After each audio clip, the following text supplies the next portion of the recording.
Well, it is 6 o'clock, and I will call this May 27th, 2025 regular council meeting to order at 6 o'clock. A beautiful sunny day outside that we shouldn't have a window in the door so we can kind of think it's cloudy because it does look like it's cloudy there. Anyway, for those that can't see all the people on live stream, I think you can see our CEO, acting CEO Amanda Riley. Beside her is our Director of Engineering Infrastructure, Craig Fox. And on my left, the Economic Development Officer, Alexa, and the team that always supports us, Jocelyn and Lisa. So I will start with adoption of the agenda, and the motion will be as amended, because we have item 8.5 to add. Deputy Mayor? I move that council adopt the agenda as amended. And there's nothing else, I believe, amended, just that? That's correct. Okay. Is the amendment from what number? 8.5. It's called Disgreds School Care Association. And that was on your table. Yeah. I didn't know where it was going. Yeah. Perfect, thank you. All right. So I will call the vote. All in favor? That's carried. We have item 4.1, May 13th, 2025 regular council meeting minutes. As presented, I believe. Do you want to make that motion? Sure. Thank you, Mayor Hunter. I'll move that the minutes from the May 13th, 2025 regular council meeting be adopted as presented. Okay, any comments about the minutes? Call the vote, all in favor? That's carried.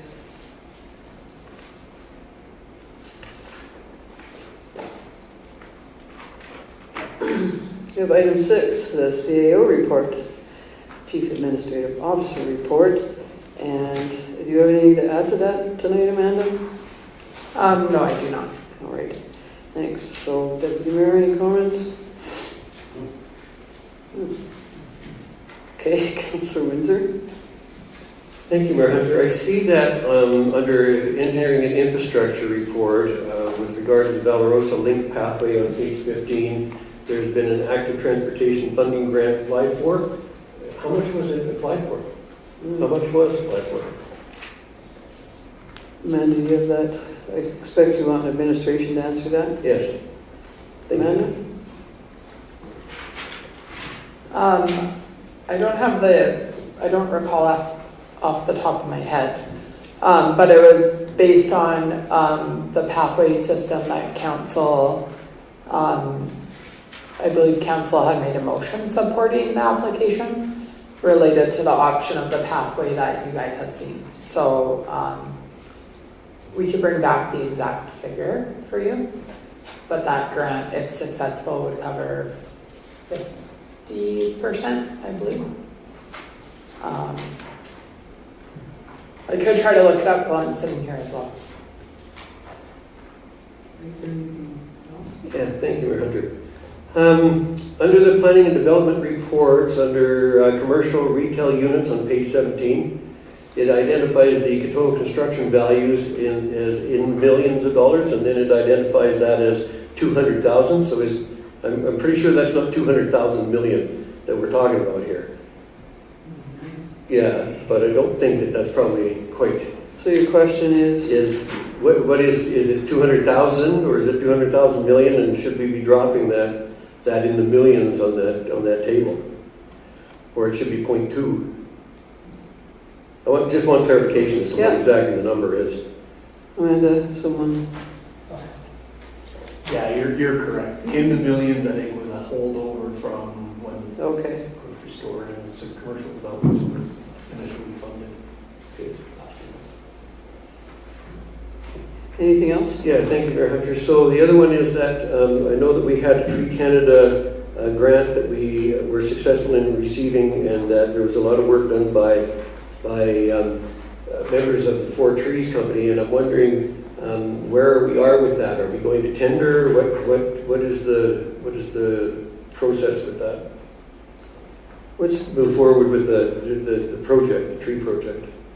we haven't officially got an official announcement about that yet.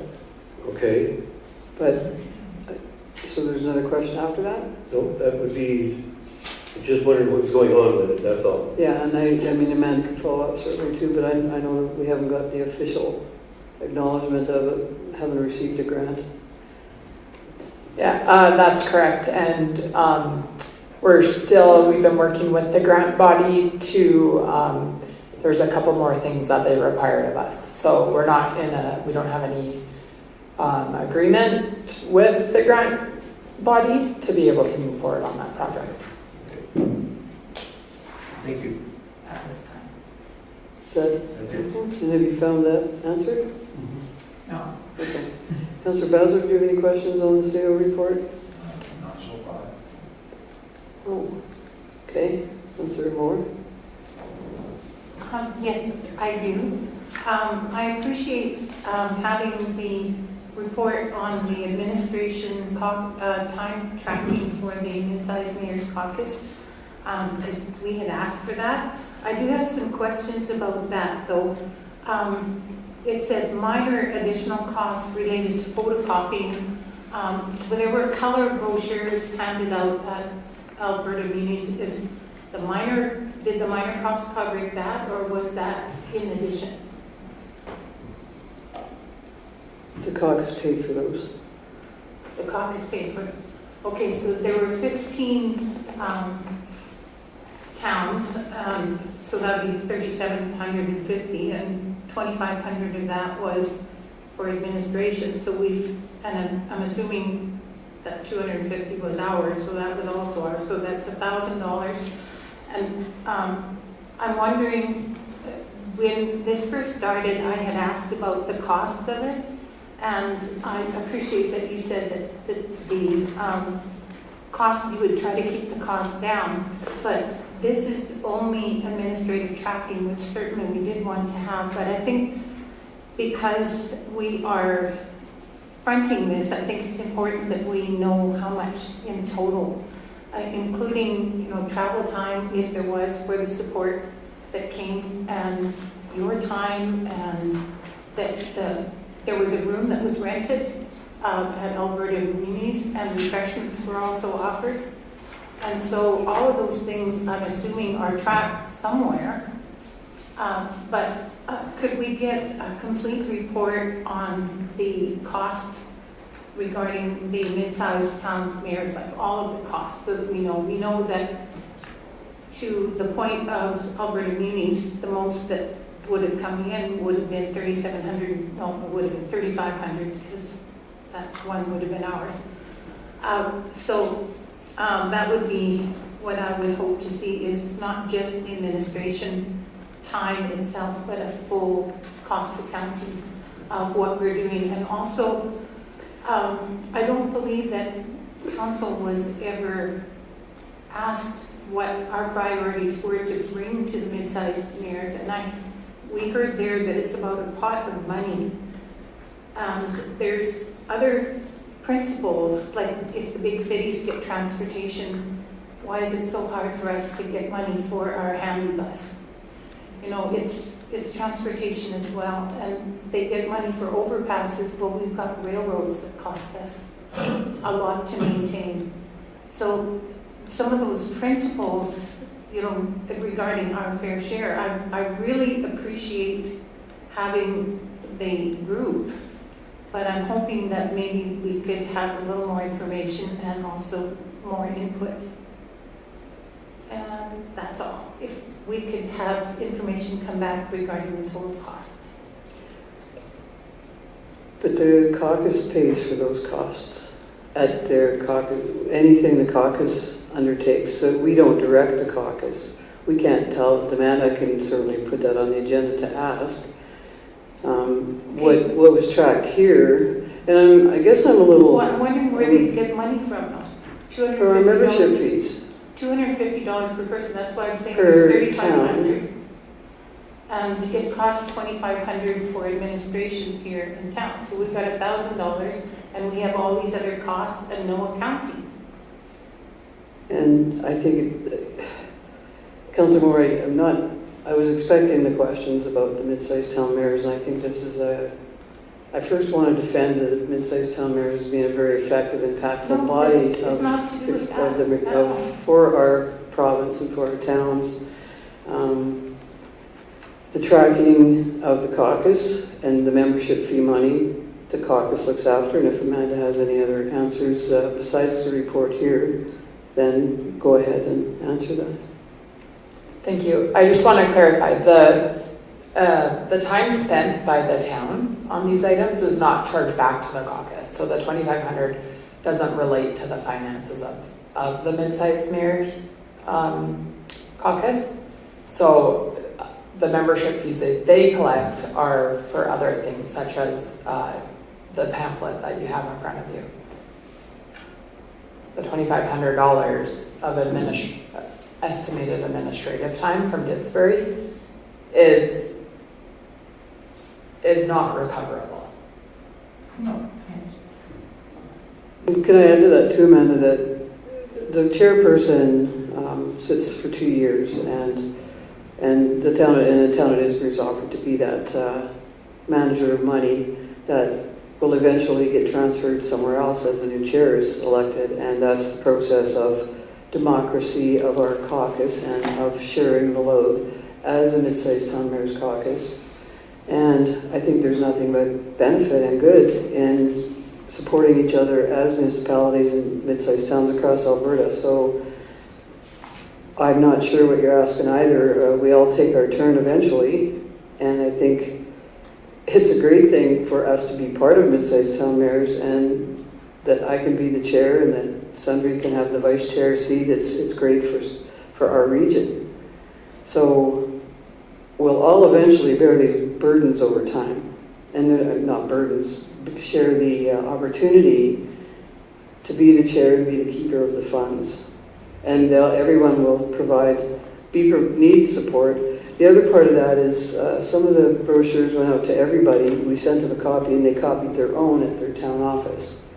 So there was one page that we copied 15 little business-sized cards, and we all did that to share the word about the caucus. So we all participate as mid-sized town mayors, members. Okay, I think these two things are getting confused as far as I do support and appreciate us advocating for ourselves. There's no question about that.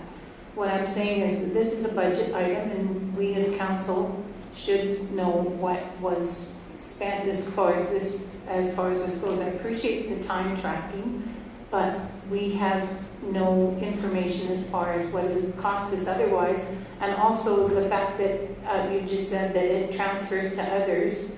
I hadn't heard before either. It's in our terms of reference that everybody has. Okay. Everybody has that. Okay, the motions that we have just said that we were going to undertake the administration, invoicing, and the records for the group.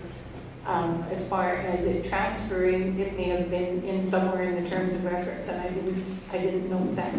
I do want to say that I do support it, as you know, as far as us advocating for ourselves, but I think that in every instance we've stressed transparency and accountability, and I appreciate administration saying what it has taken for them to do that, but the rest of it should be clear as well, and not bring it in with other things. We should know, did we print or have printed all of these under the copies, and that $3,750 that was collected from members, how much of that is left after paying for the room and the brochures and the refreshments?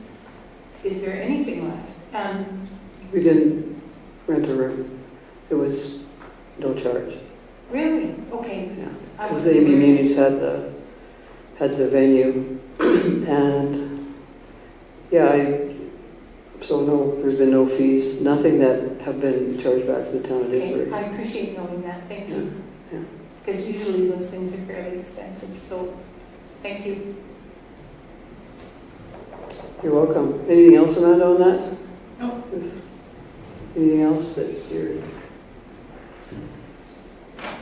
And I think I haven't relayed this to the caucus yet, but they were late setting up our room, so they didn't charge us for the refreshments either at the event. Although the caucus might know that now if they're watching this, but I don't think they are. I don't think they watch our meetings. They can find out if they want to. Well, at our next meeting. We haven't spent. So, anybody else on the CR report? I really appreciate the FOIP stats. I think that's a first on the report, and that's interesting. And I know Jocelyn has a lot of work to do and all the changes that are coming that are very overstepping and make it very difficult to have as Mayor or Councillor Moore referred to, the transparency of government. That now it's going to take up to 18 months to even, that you might not even get an answer after 18 months, just as one part of it. So, I appreciate all the content of the document and clarity. I do have to say that FCSS, I appreciate that report, but I certainly don't support the government's stand on that. I think we pay just as much as we get from the provincial FCSS body, and I'm kind of disappointed that they think that municipalities have to fall under a different brand than our own. So, although, Amanda, I believe there's not a thing we can do about that, except write letters. So I'll put that up in the mayor's caucus agenda, see if we can come back. Yes? If you're finished, I just have one. Yeah, sure. Oh, you? Yeah, I am. Mhm. Sorry, we actually, in the committee of the whole meeting last night, sort of touched on this. And I think it's really important to note that we had 3 subdivision applications in 2025, and I hope people understand that this is a place that very soon there's going to be housing. They're starting to build, and I'm very excited about that. So I was glad to see this in there. Yeah, it's a great report that the planning department puts together. So we need a motion then to accept the CAO report as information. Councillor Moore? I'll move that council accept the CAO report as information. I'll call the vote. All in favor? That's carried. Two bylaws and policies, item 7. So 7.1 is bylaw 2025-08, designated officer bylaw. So we need to add to this, Amanda, before we... Nope, there's nothing to add. Okay.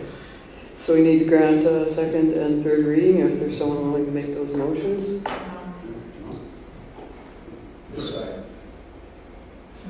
Go ahead.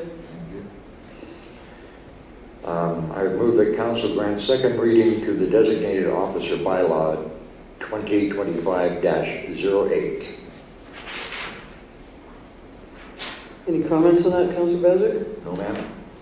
Mr. Moore, Deputy Mayor, Councillor Windsor. Call the vote. All in favor? That's carried. And that council grant third and final reading to the designated officer bylaw 2025-08. Call the vote. All in favor? That's carried. We have item 7.2, bylaw 2025-09, amending land use bylaw -C3 commercial district -core. I guess we can have a motion, the first motion, and then we'll have discussion. Okay. I move that council grant first reading to bylaw 2025-09, amending land use bylaw 2019-04, C3 commercial district core. Do you have any comments on that? Councillor Bassett? Mr. Windsor? Yeah, thank you, Mayor Hunter. And this is just first reading, so essentially it's putting it on the docket. But it seems to me that it's kind of a strange thing to be making exceptions in a land use bylaw or a zoning district, when it seems to me that the zoning could be changed, the boundaries of the zoning could be changed just as easily and leave the residences that are affected here in the exception. I think that they could go into similar zoning as what's in the rest of the downtown core residential areas there. So I realize this is just to put it on the docket, but I'm not keen on making the exceptions as a list of exceptions on it. And that dialogue can come at the public hearing, yeah. If there's going to be any amendments to this proposal. Anything, Deputy Mayor?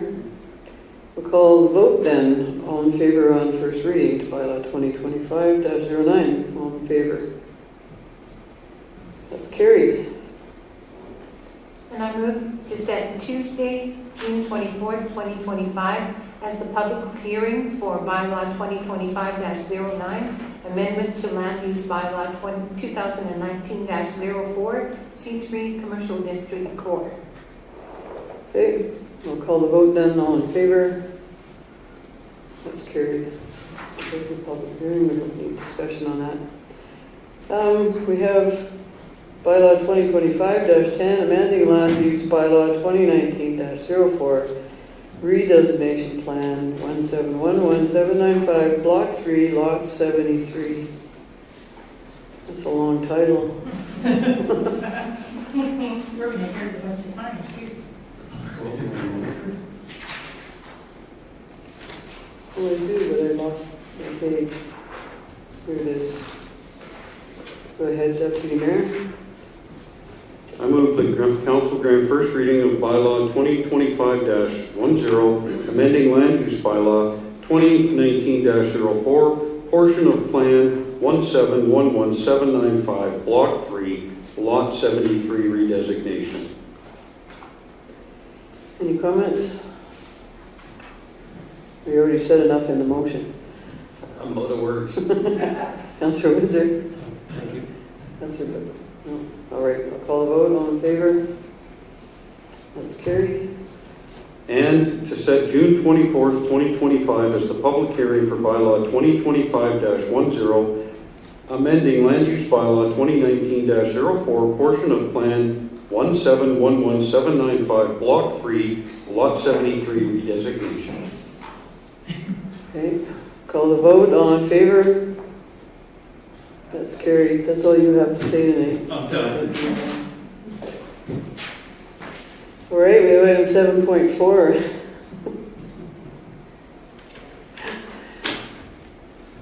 PS 022, trapping of cats policy. Okay. Thank you, Mayor Hunter. I'll move to rescind PS 022, trapping of cats policy. The reason I chuckle is because there was another mayor in another municipality that had some unfortunate comments about cats at one of their meetings. In case you can Google that and look it up. But anyway, we have the motion to rescind. I'll find it again. Sorry.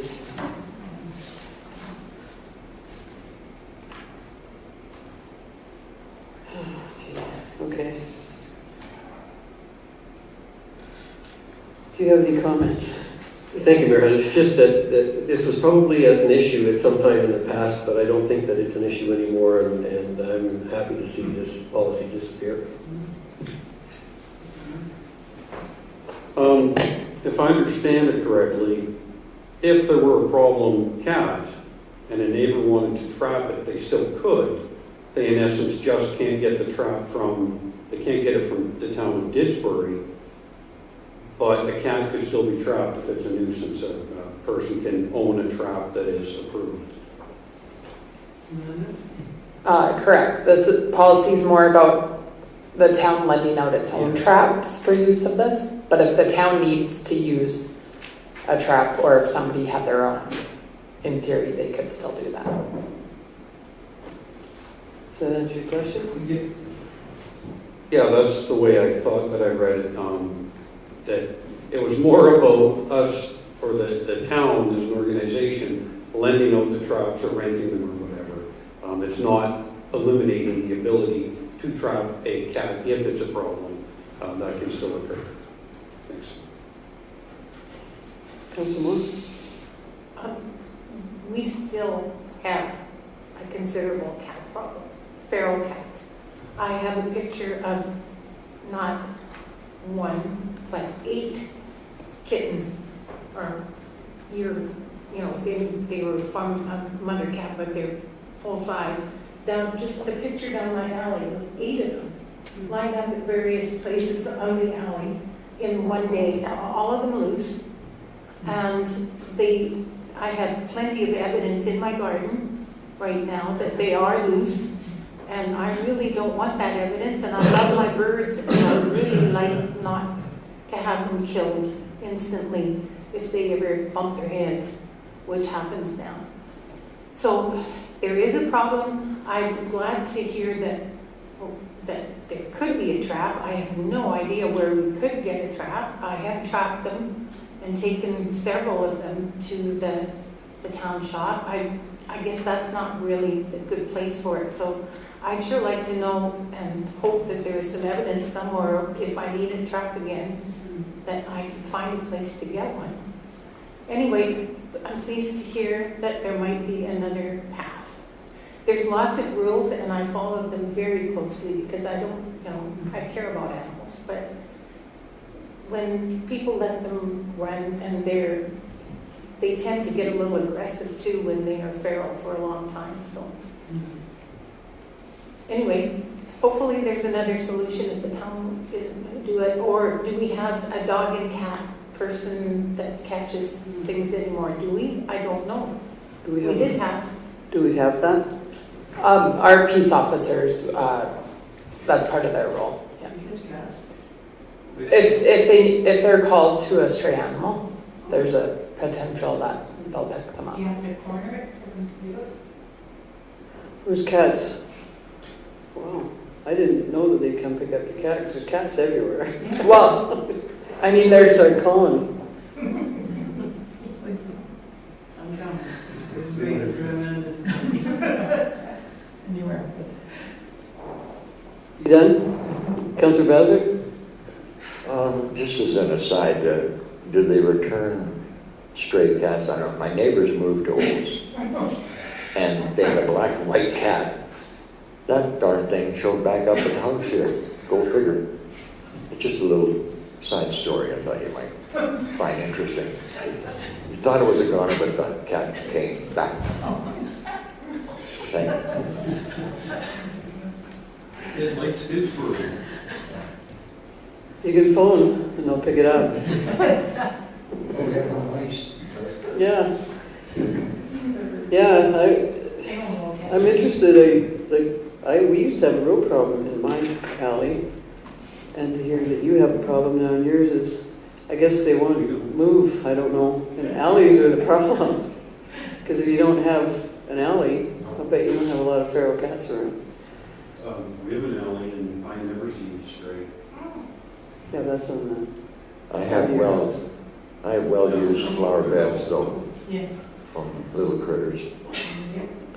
Okay, we do have a motion just to rescind this policy, and I think everybody's had their chance. I'll call the vote. All in favor? That's carried.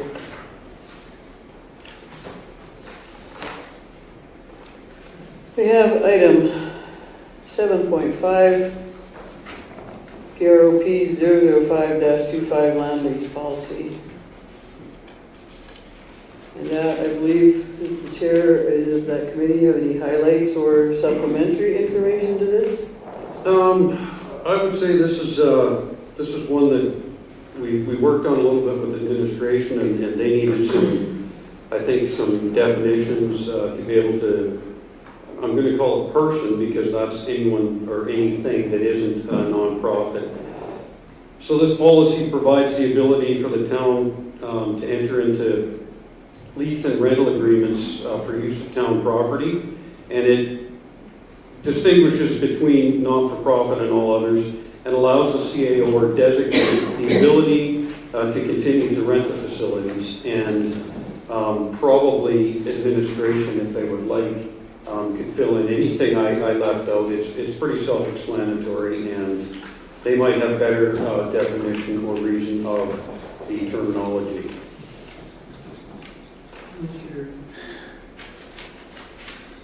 You don't want to talk right now? Okay. Do you want to add to that? Sure, thank you. Yeah, the general principles of this policy is we've split it into lease agreements and rental. So rental agreements is anything like renting out of the train station for like an afternoon party, or the NPR, or rental of any other facility that we have that is short term, and in accordance with this policy is less than a month, like 30 days. And so anything less than a year it can be rented for. Anything longer than a year is considered a lease. A rental has to be at the most a month-to-month agreement, so we can terminate it at any time with a 30 days notice. But a lease would be longer term than that. And then a lease can either be with a not-for-profit organization, which is what you would see with organizations like the golf club, the 5-0 club, the library. Not-for-profits that are providing some sort of benefit back to the community of Didsbury. And those can be offered at a value less than market value. And then anything else that's with, as Deputy Mayor Engel pointed out, a person, which could also be a for-profit entity, would have to be at a value of market value. But either way, a rental agreement can be entered into with the approval of the CAO or designate, but a lease has to come to council for approval. And so that's kind of the basics of this policy. Thank you. Councillor Moore? Councillor Bowser? Councillor Windsor? Thank you, Mayor Hunter. I have a few questions. First, a clerical thing for the lease 1.1 leases. The placement of the commas doesn't work. And then the other part of that is that in term of an excess or of 1 year or excess of 1 year, is there not a possibility somewhere along the way that we may want to lease a piece of property, a town facility, for less than a year? Like for a seasonal thing? Like I'm thinking if one of the considerations that we might have in the future is leasing out the campground for the summer months. Well, that's not a year. And so is there a provision in here somewhere that allows for less than a year lease? Maybe direct your question first to Okay. the chairperson, and then Amanda can follow up if that's what you'd like. Yeah, I can't answer that. I don't know that we talked about leasing out a campground or renting it out for summer. So that might be an administrative answer. We didn't consider any lease less than a year. For your example, such as the campground, we would still wish to, if that was proposed, we would still want it to be at least a year's time frame, just to give any organization the ability to keep their tools or supplies or property in the facility during that before and after camp season time as well. So I think that would cover that instance, and regarding the clerical, we can certainly fix that so it's easier to read.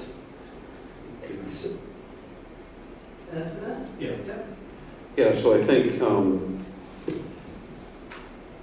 even though the season is only 6 months, if it's closed in winter, I think you would just adjust the pricing so that the lease is for 1 year, but you're only paying for those months, divided into 12. It can, whatever you want, you can just do it, but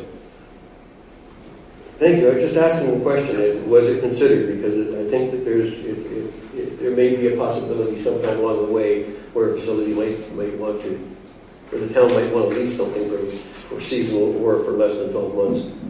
That was all. Anything else? Yes, but I got to check my notes. Thank you.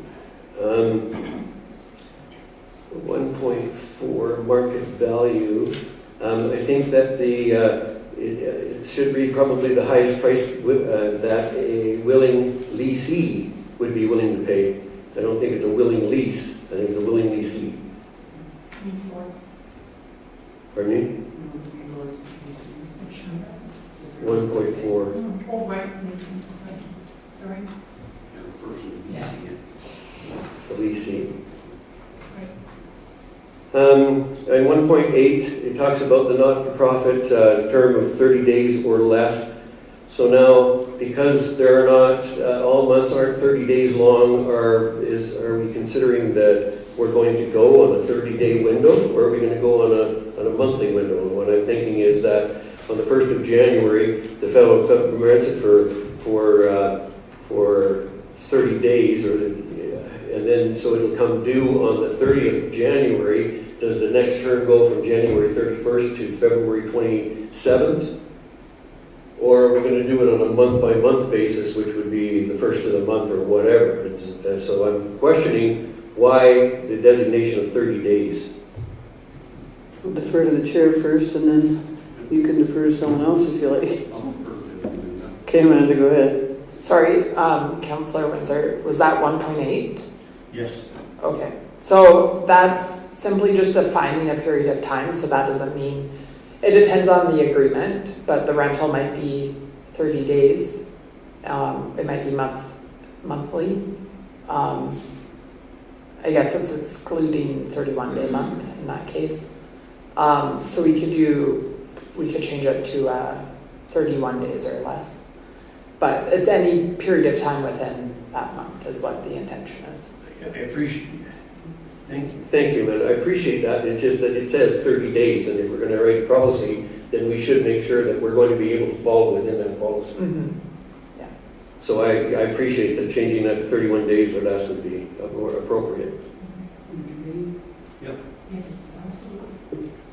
On 1.9, the triple net, the way it's worded would suggest that the base rent, insurance, utilities, minor building maintenance, and property taxes are covered under Section 352 of the Municipal Government Act. And I think if I read the Municipal Government Act properly, it only applies to the property taxes. And so I'm wondering if the wording needs to be adjusted in that clause.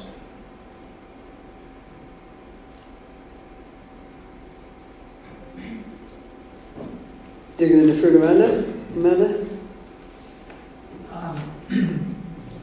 Yeah, so the intention is that the property taxes, as if applicable under Section 352, that is related just to the property taxes. So I'm not sure how to correct that.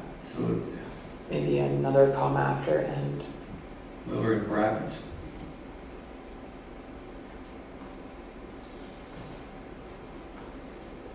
Sam, my point is just that if that's the only thing, if the only property taxes that are applicable to that 352 of the Municipal Government Act, it needs to be clear that that's what it's referencing.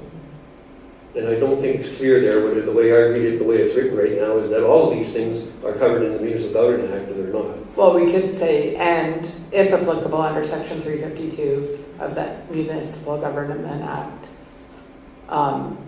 property taxes, and then continue, are the responsibility. Thank you.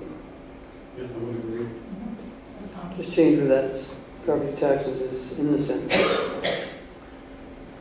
that what you're asking? Pardon me? Yes. And the committee's fine with that? Yes.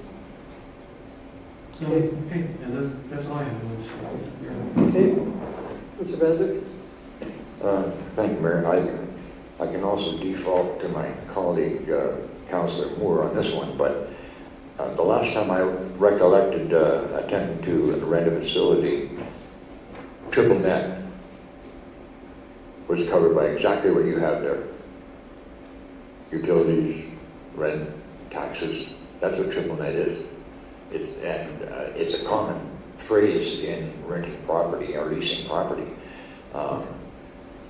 And that's what you have to look forward to. If I was to rent a storage, not a storage, but I'd say a bay in Calgary, those triple net would be offered in as part of the agreement, which would include what you had there originally. So it's not unusual. Thank you. Okay. Yeah, I have no other observations. I did, sorry. I'm just wondering, the signatories again, it talks about a lease agreement between, are the signatories covered somewhere else, like under the MGA, or, so I know at this table we say that the motion will be that the mayor sign the document, but is it different for leases, and where would that be identified? Sorry, I should be asking you. Did you consider where that would be identified, who would sign it? We did not talk about the signatories. I'm just wondering, We it just might talked be about covered policy somewhere. now. Yeah, But if it's covered somewhere else, I would have to defer.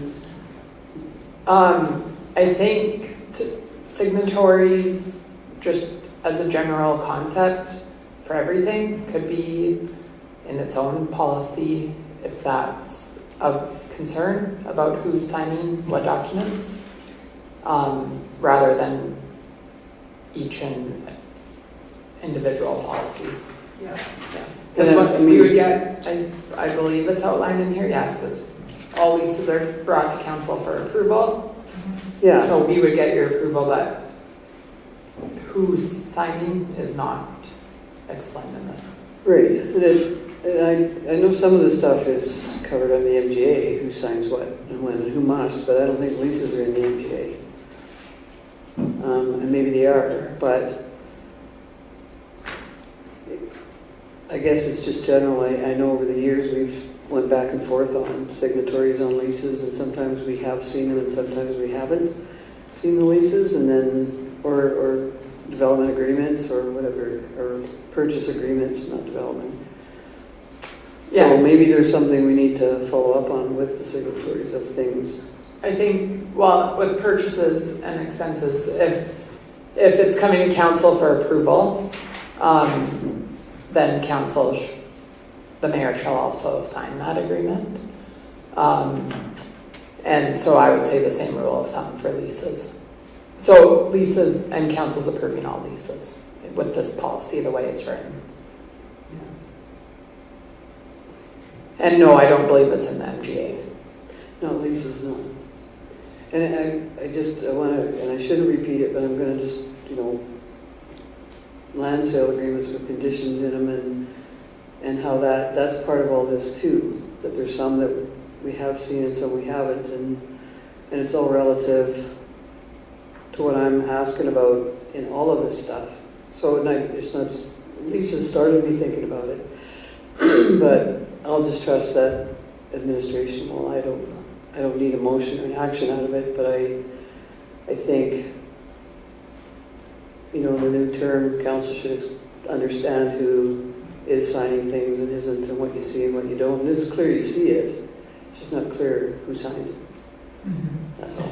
Another place you could delegate the signing authority is in the CAO bylaw as well. And could I recommend that we bring this back with it? There is a number of changes now, so I'd rather just make those and then bring it back. You made the motion. Oh, Oh, you didn't? After you made the motion. Sorry, yeah. So I'll make a motion to send it back. Okay, so it's good that you didn't make it then, because then we have this outcome. My apologies on that, That's okay. I guess. We didn't call the vote I think you had time to, I just didn't ask for it, yeah. So we will, I'll make a motion that council send the, which policy is this? Prop 005-25 lease policy agreement. Can we send it back to policy and governance for the changes that were discussed and bring it back with recommendations? you've got that right, Jocelyn? Like, so another long motion, but I'm sure he meant it to be short. Do you want to say what was said? Read it back. Through the chair. Moved by Deputy Mayor Engel to refer Prop 005-25 leases policy to the Policy and Governance Committee for review and recommendation back to Council. Thank you. She hears so well. Yeah, I know. I'll call the vote. All in favor? That's carried.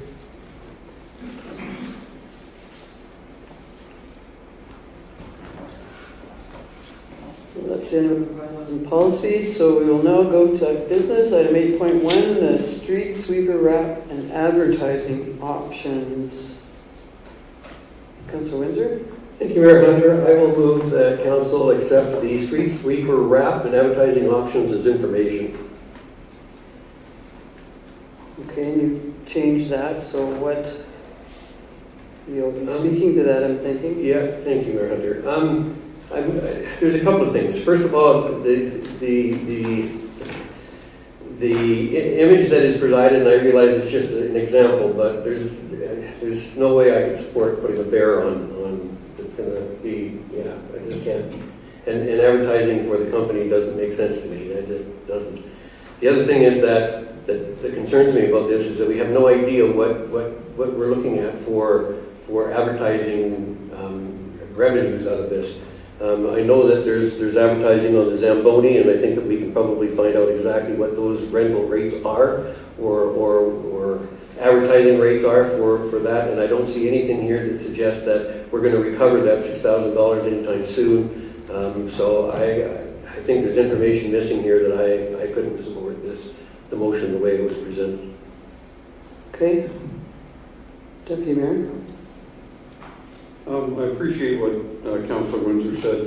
I don't think, I didn't read that they were going to put a bear on it, but maybe that was the intent.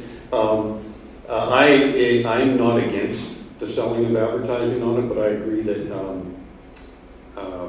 probably a little bit more information on what it would generate. If the wrap costs $6,000, we have to make more than that, obviously, or it's not really selling it, it's donating it. So, yeah, I mean, I don't need to see a design. That would come, if someone were to advertise, they would probably put their design on it. But a little more information would be good to review. What's some more? Actually, I would agree with both Councillor Windsor and Deputy Mayor Engel that I was a little bit excited that it was going to be a revenue generator when I read the first paragraph, and then it goes into visibility for the municipality and a bear on it, and so I'm a little confused too. So I wouldn't have a problem with us making money with somebody's advertising all over our street sweeper, but if we're just going to put a bear on it, I'd rather have it plain. That is a ruin. Mr. Beswick? Thank you, Mayor Hunter.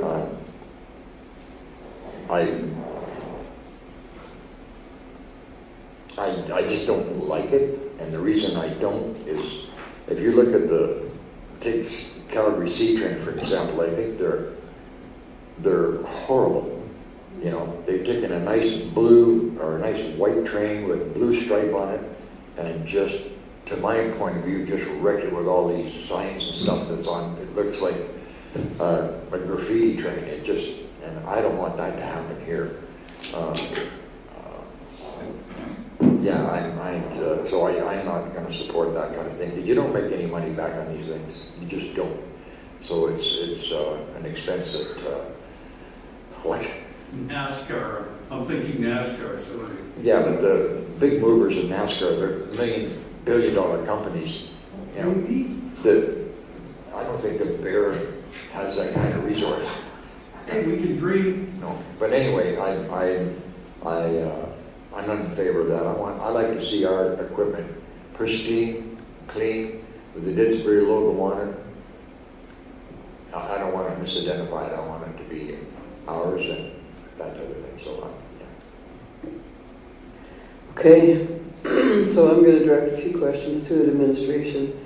The first is, like, who's Broom Bear? Like, what does that mean?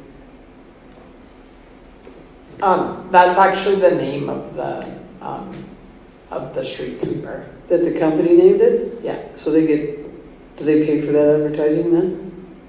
No. Oh, okay. And then,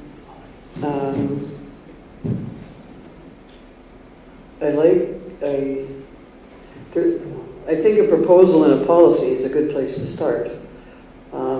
If we're gonna do this kind of stuff. Is that what that looks like, our new street sweeper?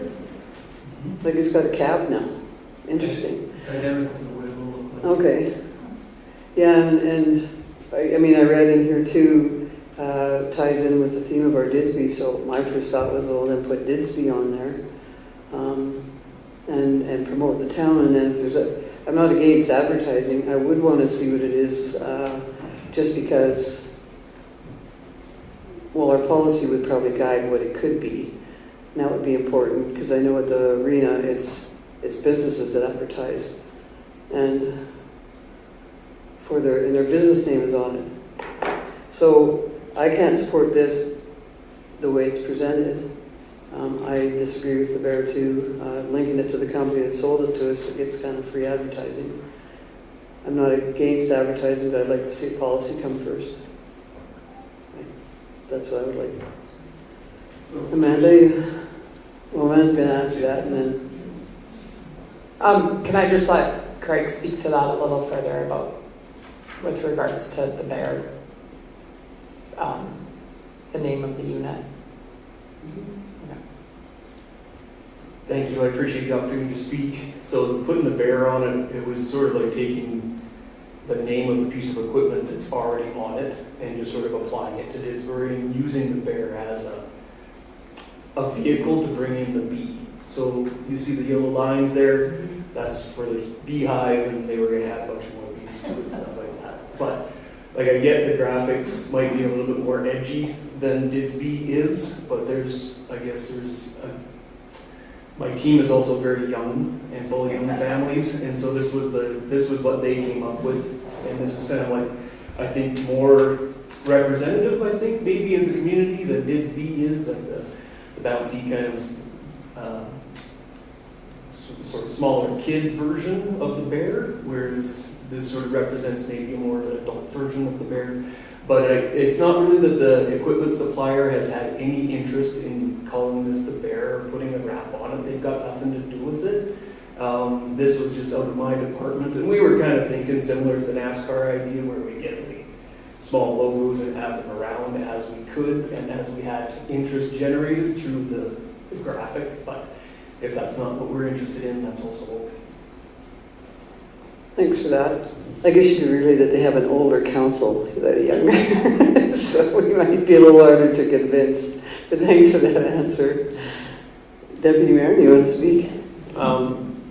Yeah, I thought I heard the question, is that what it looks like now? So, okay, I thought maybe that was just their paint scheme that they sent it out with, and we were going to work with that. It's just a white. Okay. No, that's all. I heard the question, somebody said, is that what it looks like? And I thought he said, yeah. So that was already on there, but that's not there. So, okay, thank you. Okay, so we haven't accepted this information, but I think maybe could a second motion be to create a policy for, is there, well, I mean, if we get one policy just for town equipment sponsorship, then we don't have to come back for every piece. And then we have some good parameters for it to start, yes?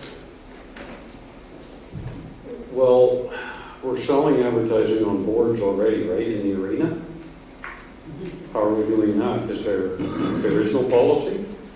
Well, certainly it could be built from out of that, or it could all become all-inclusive, but like, that's not just equipment, that's also the boards and, but yeah, I don't Yeah, care how it but looks like. it comes down to town property, so we have Yeah. advertising on town property already. I'm assuming that we have a policy in place for it.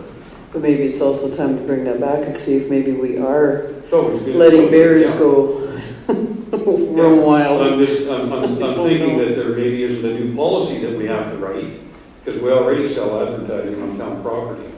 So we must have some sort of policy that guides that already. Well, let's bring Maybe it. not. Well, bring it back for review. Well, then I think we should bring that policy back and take a look at it and see what we might need out of that. Whatever it is, I think a policy needs to surround this concept. So we have, they're gonna vote on the, would someone like to make that policy to bring that, not the policy, make the motion to bring that policy back? Okay, we have a motion to accept this as information. I will call the vote. All in favor? That's carried. Thank you, Mayor. And I guess, is there a policy? Because if it depends on how I word the motion. Go ahead. I don't believe there is a policy. It might be part of a different policy, but there's not a standalone policy. So Mayor Hunter, Mayor Hunter, maybe the motion should be to explore the possibility of a policy guiding advertising on town property.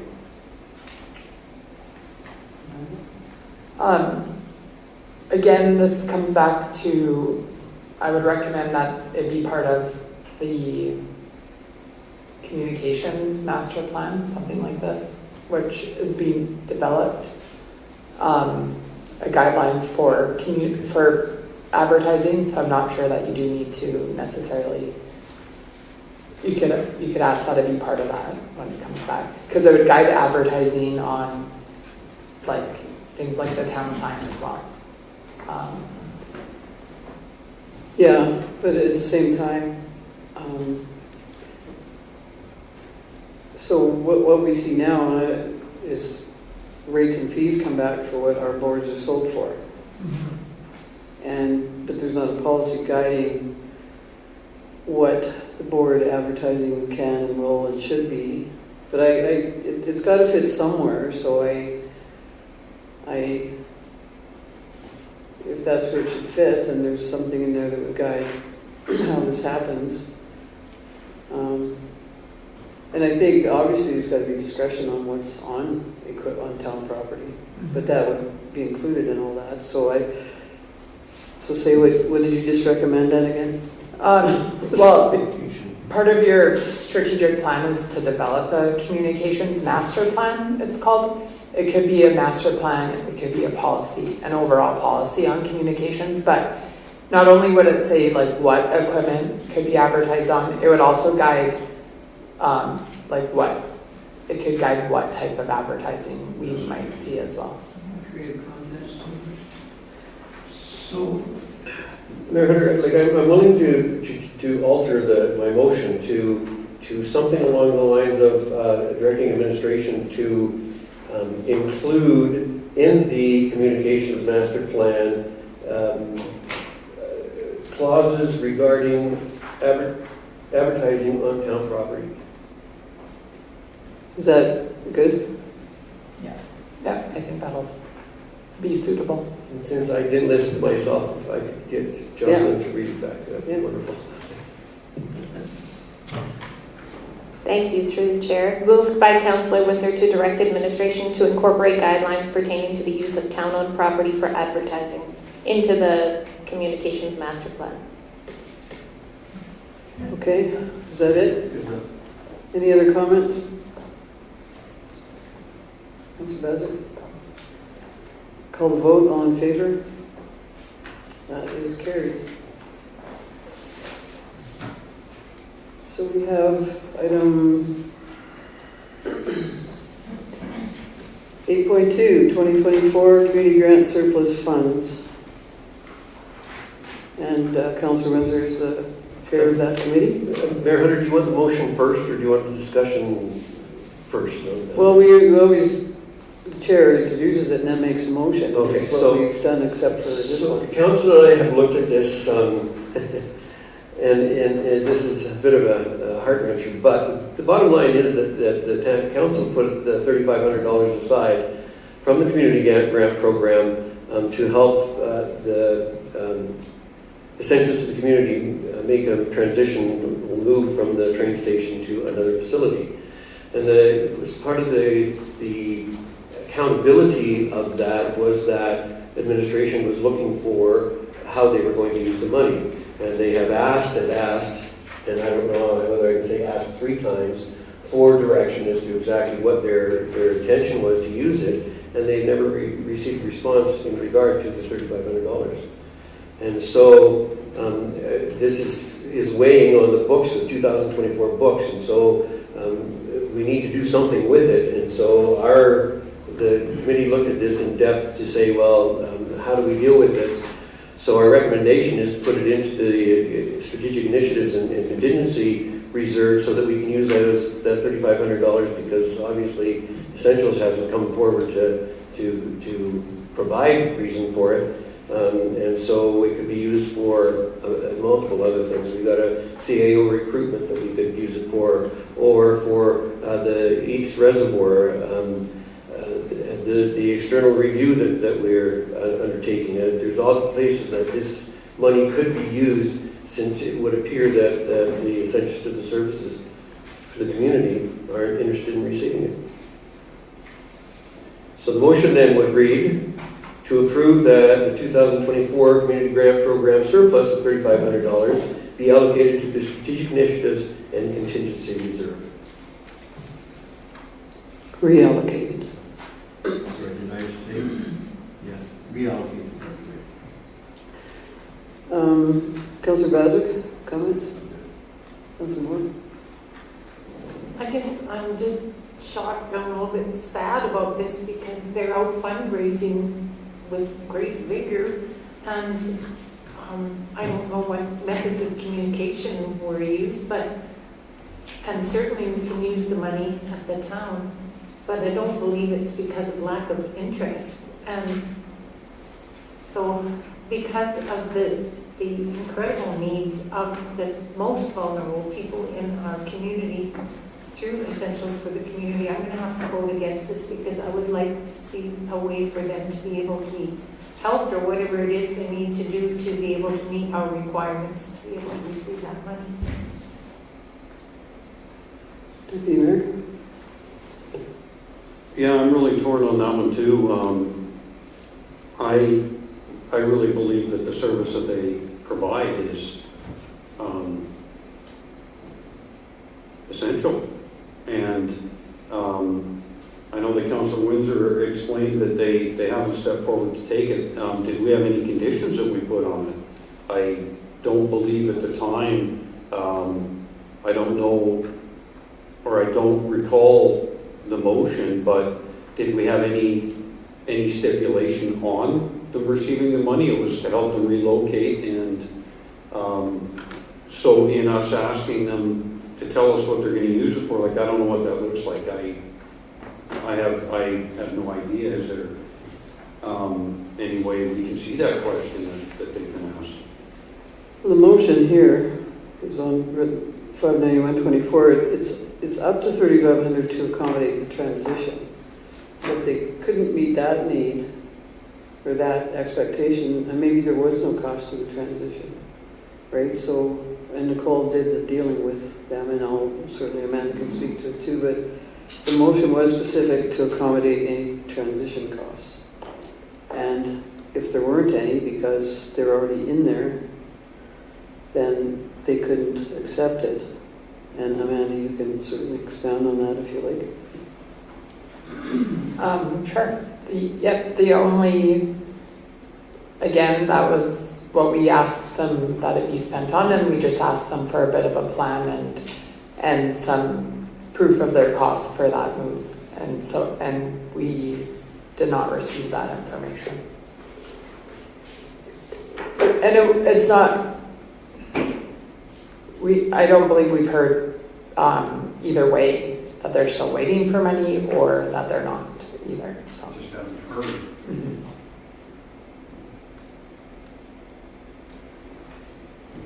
Is that it?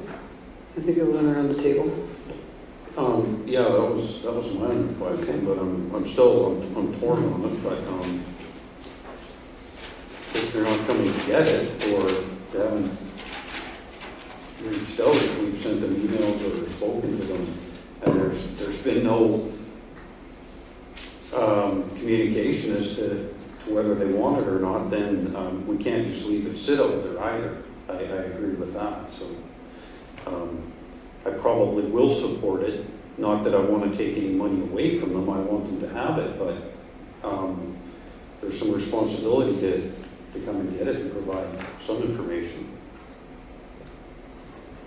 And I think part of it too, and it gets to be a bigger consideration for council when we do these things, that, just giving money out with any business, without any plan, without any explanation, without any details, and then ensuring that, like in our community grant reporting now, we've made that a little stronger to report back what was done with it. So I think, moving forward too, that all of these things we have to put more than accommodate the transition, but I think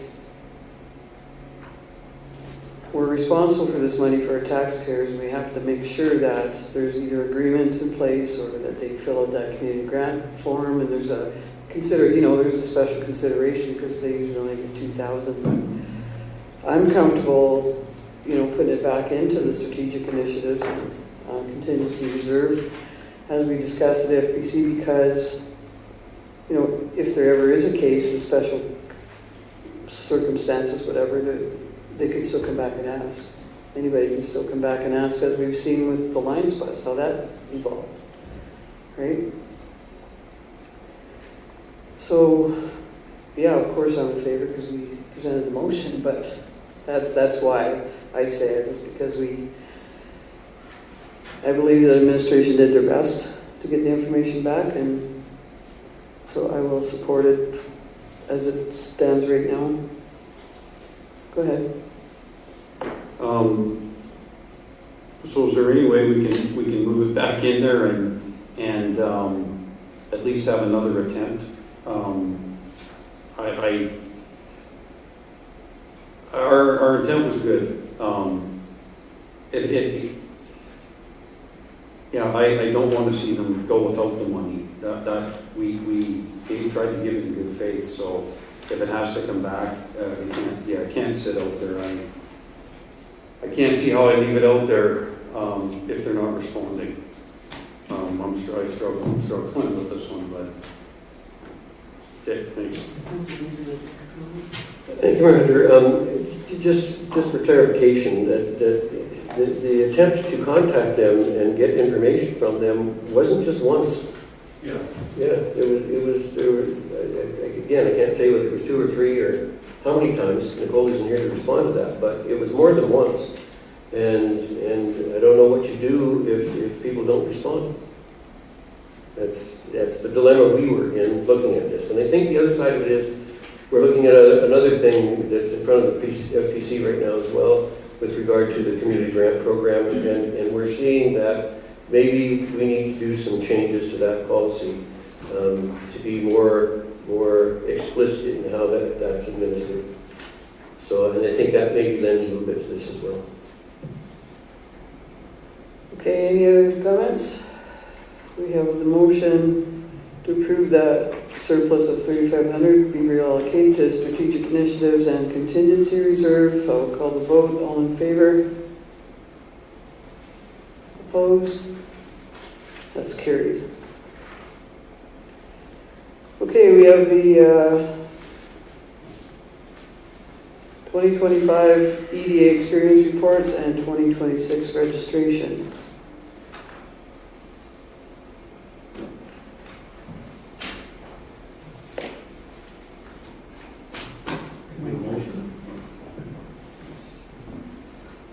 Who's going to make it? Mayor Hunter, I'll make the first motion. Move to the council accept the EDA Experience 2025 Leaders Summit and Conference reports from DDAC members Dawn Stewart and Chris Overwater as information. Any comments?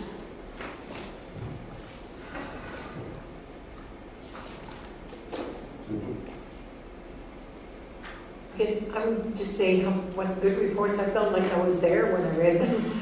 Just really insightful, and it sounds like, of course, there's things that could be improved, but we certainly had the right people there. Councillor Bazard? The only thing for me is that I feel over the past while we haven't given Economic Development Officer the kudos she deserves, and there should be more forthcoming in letting her know that how much we appreciate the effort she's doing on behalf of Didsbury. That's my comment. Okay, thanks. Did I already offer you a chance to speak to this? Okay, sorry, so we have the motion to accept the reports as information. I'll call the vote. All in favor? That's carried. When are you making the next one? Yeah, I guess Make the next one. So, Mayor Hunter, I'll move to approve the early bird registration and travel costs for 2 DDAC members' attendance at the 2026 EDA Experience Leadership Summit and Conference to be funded from the 2026 Economic Development Budget. Any comments on that? Yeah, because I'm not sure I'm going to vote in favor of my own motion. I'm going to go back to the DDAC bylaw, and I'm not sure that this was the purpose of the bylaw. The purpose of the bylaw was to have members of the community on a DDAC committee that provided an advisory role to the EDO. And I don't see how sending members to this conference is assisting in advising her, the EDO, I shouldn't say her, the EDO in presenting items to council. I'm not clear on that. And maybe to put my mind at ease, maybe if there was an explanation as to how this works into the bylaw and complies with the bylaw, I maybe would be more comfortable with it. And who would you like to answer that? Well, Hunter, I think it has to go through the CAO. I mean, how the CAO would like to have responded to, then that's, I'm open to suggestions. It's council's bylaw. So I don't know that the administrator can answer about our bylaw. Okay. I think if there's comments about the bylaw, if everybody's got it in front of them, I'm willing to take comments if anybody wants to comment. If not, then I guess that will be your question to answer. Comments? I will be approving this. Voting in favor? I'll be voting Unless you want to approve in it on favor your of own. it, yes. Councillor Moore? Yes, I will too. Councillor Bazard?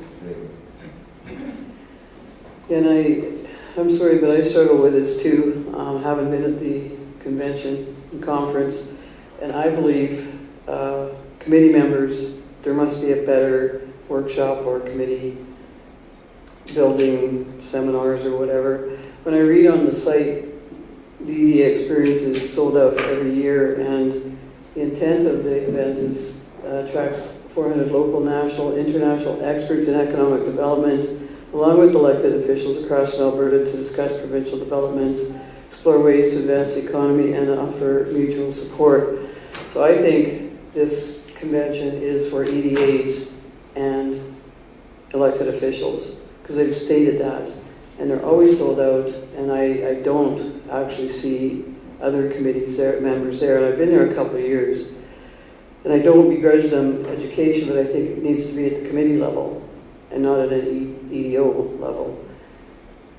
And I think our budget is best spent on our EDO going to these conferences and conventions and seminars. And you know, you were at Inventure last week, and there's the hotel convention, there's the World Film Festival coming up, and I think our money's best spent investing in our EDO. So I won't support this because I think we need to look for other avenues for workshops for committee members to engage in and leave the conference as it's intended. And that's the only reason and having been there myself, I'm a couple times I support that the EDA experience is for the purpose intended. So that's all I have to say, and I too think it's getting. I shouldn't have said that's all I have to say, because I think when I look at the bylaw too, and Councillor Windsor's mentioned it a few times, and I think what I expected out of the bylaw when we first created this bylaw isn't what it is right now. Like, it's a committee of council, and we don't get much. We get motions back, but we don't understand. Like, we got started to get MPC minutes back because we asked for them. We hadn't got them for years.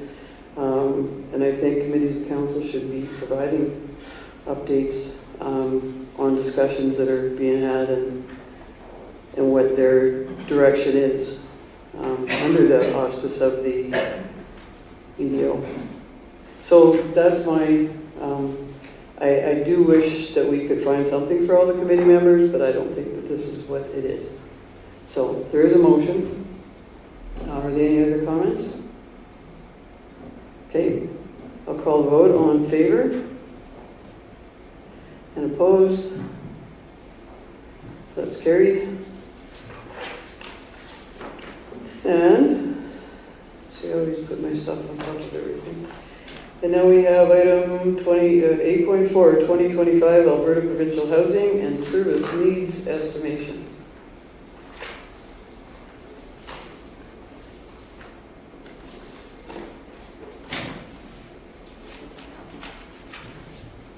Everybody finding their sheets, or someone want to make the motion? I can make a motion, Mayor. Well, you made the last. Okay. You can, but is there anybody else who would like to make a motion? Go ahead, then. Thank you, Mayor Hunter. I'll move to support an application to participate in the RDN 2025 Alberta Provincial Housing and Service Needs Estimation.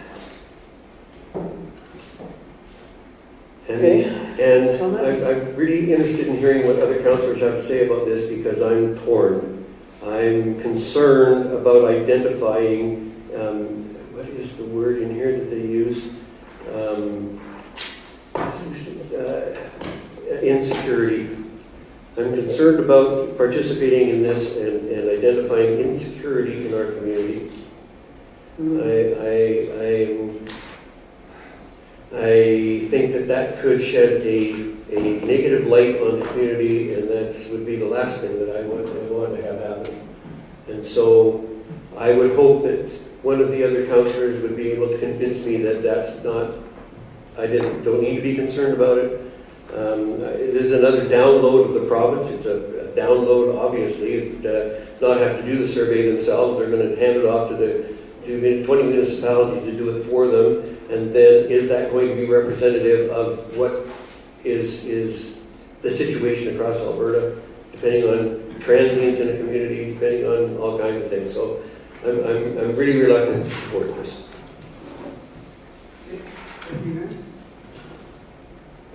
I agree.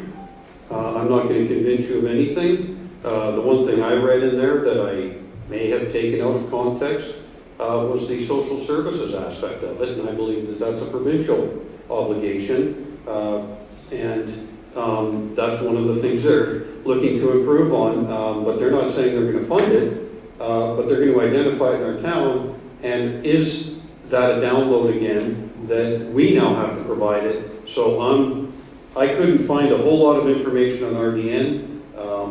There's a ton of Google searches that really don't tell me what they are, who they are, what they do. Doesn't mean it doesn't exist, I just didn't find it. And I have obviously the same concerns as Councillor Windsor. Sorry. Councillor Moore? I'm wondering if our RDO might be able to help us with what the Rural Development Network is, because it's a not-for-profit, it's not a provincial government thing.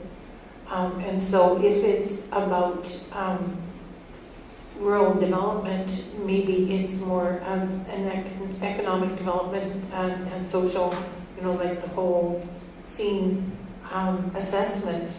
My question before all of this conversation started was when it says the project would have the municipality administer a survey for 31 days, I'm wondering if that administration is just having it online, or is there more work to do? I would want to know what that's going to involve for administration.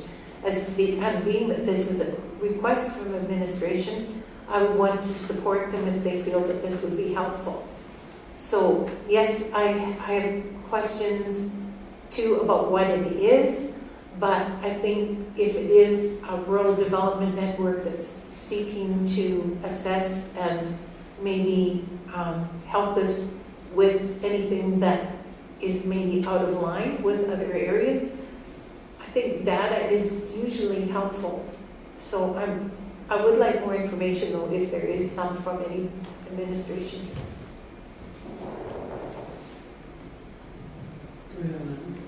Thank you. Yeah, this item was brought, it was sent to, I believe, the CAOs.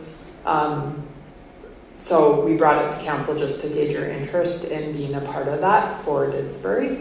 But as far as the administering the survey, I believe it would just be as likely just through social media and online. But the Rural Development Network, they specifically work with rural, remote, and Indigenous communities, and they collaborate to identify and bring focus to rural issues, build local capacity, and develop innovative rural-based solutions to social and economic challenges. That's from their website.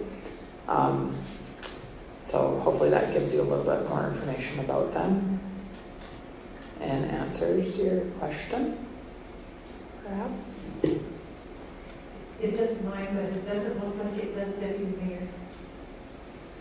Did you ask her that? No, I listened. Okay. It didn't change my mind. Okay. And I'll go to Councillor Baskerville, so it's his turn.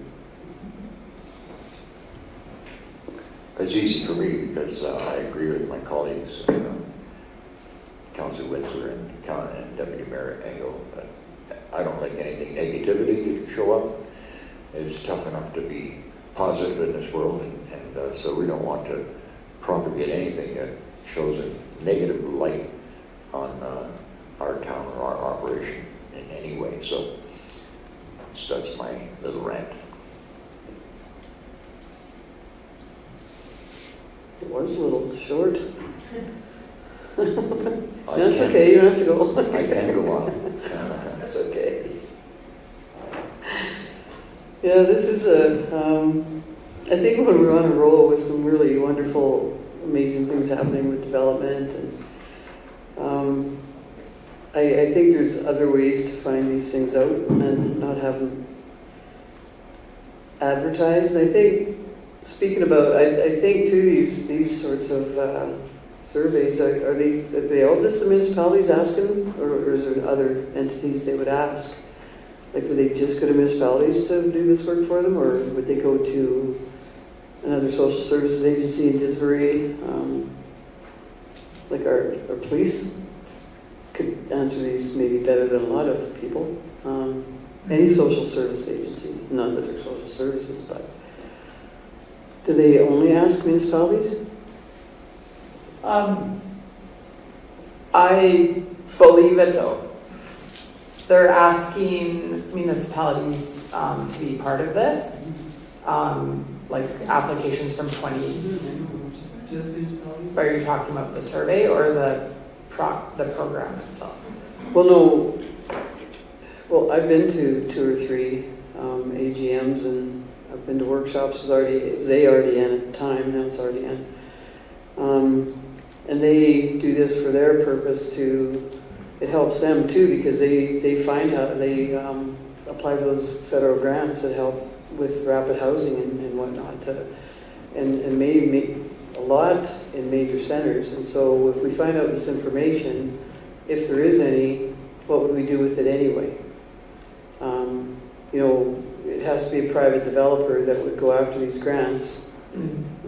Sorry, I shouldn't be talking, looking right at you, but they go after the grants with private developers to get these rapid housing projects, and they have to be like shovel ready, and that they have to have the drafts, they have to have the designs, and so I think they're talking to the wrong people to get the information, and I think if they look at the successes going on with all the region, and are they really targeting the right region for what they're after? I don't know. But I wouldn't support this right now, because I think there's other ways to find this stuff out. And they are, federally funded and maybe provincially funded too, but they are not going to work with municipalities to build the housing. They're going to work with private developers with the information they get. So I don't know if that sounds or makes sense what I just said, but I'm not going to vote for this right now, because I think it's bigger than what they're asking, and there's more to it in follow-up. And expectations, maybe municipalities, and then again, if you're citizens and expectations, maybe we can't meet. So that would be a negative thing too. So there is a motion, and I wish them all the best on the project. And who made that motion? I didn't write it down. Oh, Councillor Windsor did. I did write it down. I will call the vote then. Oh, do you have another comment? Well, Councillor Windsor made the motion, because I never asked. He did 4 in a row there, so somebody else has to make the next one. Yeah, your motion was to support this, right? Yeah. So it is a motion to support this. Participate in the RDN 2025 Alberta Provincial Housing and Service Needs Estimation. Call the vote. All in favor? Opposed? So that's defeated. Item 8.5, Disbury Out of School Care Association.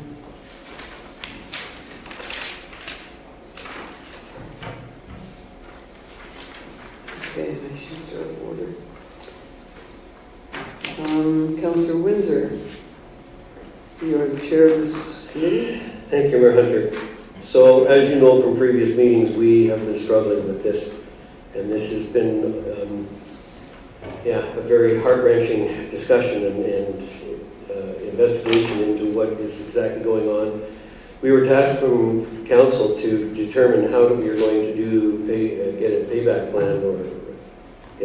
plan for the internal loan, and it led to a whole bunch of discussion about the sustainability of DOSCA and the Summer Fund program.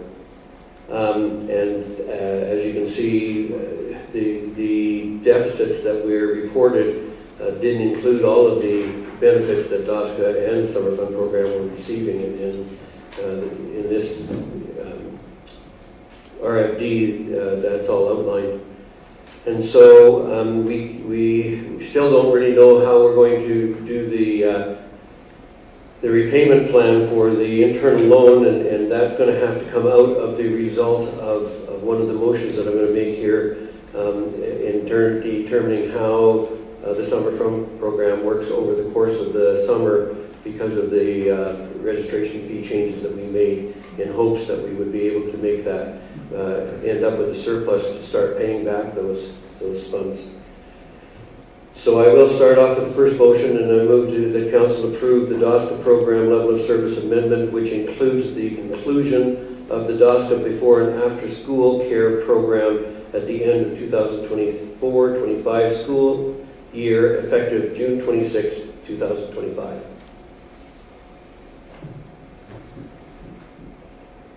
Comments? So I just want to express my appreciation to the committee that had to work on this, because this is an incredibly tough decision. Running the deficits and having to loan the money is, I don't know how you wrestled with this, and I just want to thank you for that. Councillor Moore? Yeah, I know that we struggled with that in the year before, and certainly it's a hard thing to do, but it wasn't getting any better.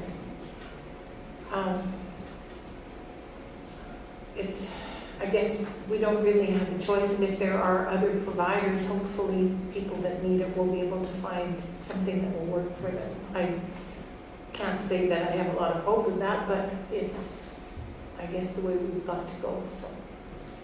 With regret, yes. Councillor Bajic? Thank you, Mayor Hunter. This is so actually sad, because it's punching a big hole in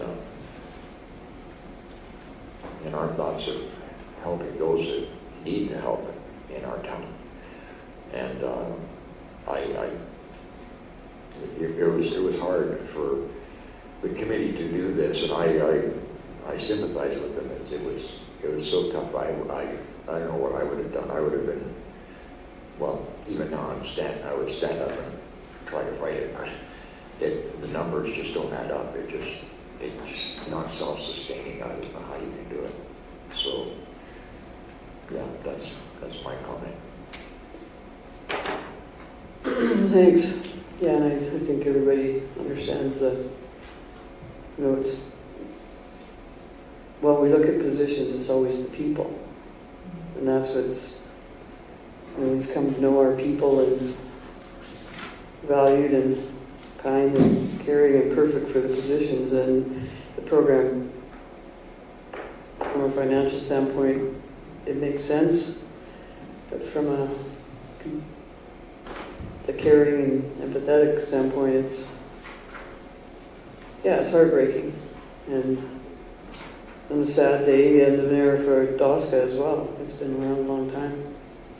So I think we'll leave it at that and know that it's with heavy hearts we make these motions, and I don't say that lightly, because I think everybody's sitting here at the table in the same mindset. So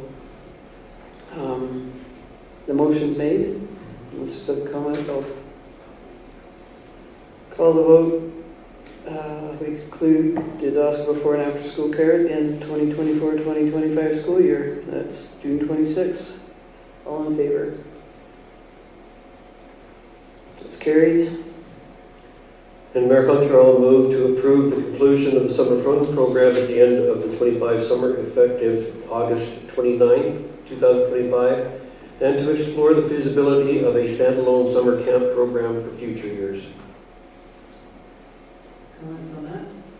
I guess And again, I kind of alluded to this in the earlier discussion. We're hoping that with the increase in fees that we have put in place, the council approved, that we're going to end up with a surplus out of that will start being able to be utilized to fund the internal loans.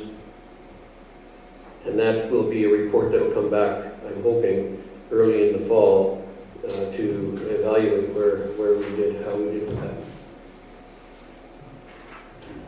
I'm going to start with Councillor Bajic.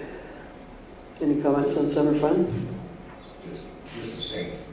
Okay. Councillor Moore? Just a question, and I just don't know about this. We're concluding summer fun and looking at the feasibility of a standalone summer camp, but it won't be called summer fun even if it's successful this year. Is there a reason why we get rid of the name and do something else? I think that's to be determined yet, because we'll have to see what the report is at September to see how our summer program ran. Because Summer Fun has been part of DOSCA, and because we're disbanding DOSCA, so to speak, it may be prudent that we call it something different. And I don't know what that might be. We didn't really discuss changing name, simply that this is how only way we see that we could move forward and potentially have a means by which we could pay the back or recover the internal loan sometime down the road. Mayor? No comment. Okay.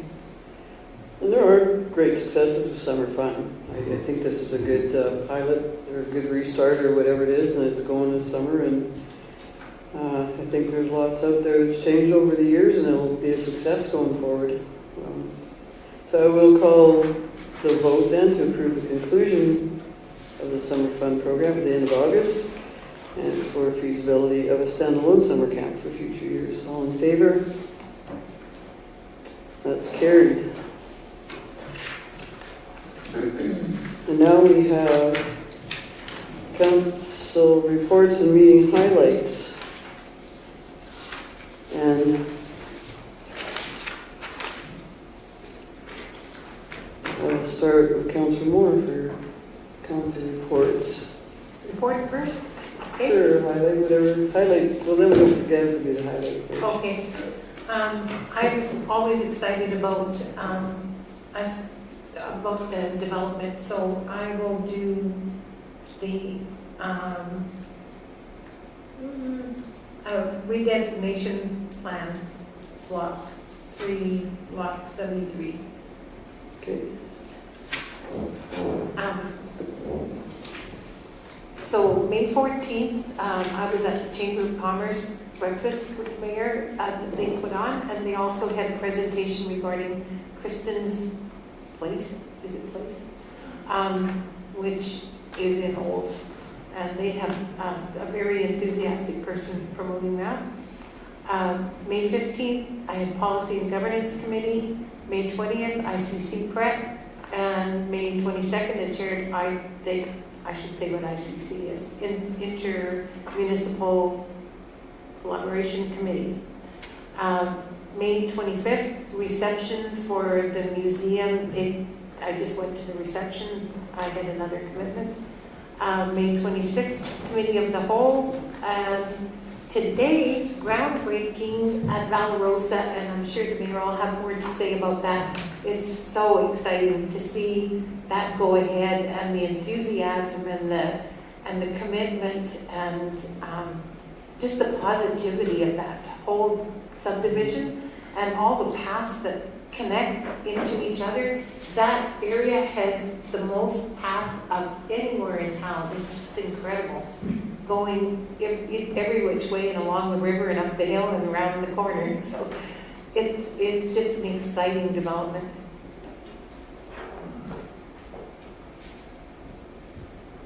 Thank you. Just made me think of something. Councillor Bassett, go ahead. Thank you, Mayor Hunter. I'm going to go back to April a little bit because there were 2 occasions we didn't get a chance to give our reports verbally, if you recall. Anyway, went to the Waste Commission. They received a clean audit. The commission is in solid financial position. They had previously agreed to contribute almost $250,000 to the 23rd Street exit to the waste dump. Not 23rd Street, but the spin-off or the turn-off. So they've committed to that, which I'm sure the county would be happy with. The Cremona representative wasn't there because they're now being operated by Municipal Affairs, so they couldn't have a representative there. Of note was the creativeness and initiative by the operations manager, Ryan Berbonik, and his staff. They've saved significant money utilizing the concrete waste that's delivered to their recycling area. They've crushed it and used it to build roads and other infrastructure as required. So big saving, and just use what they had. the next thing would have been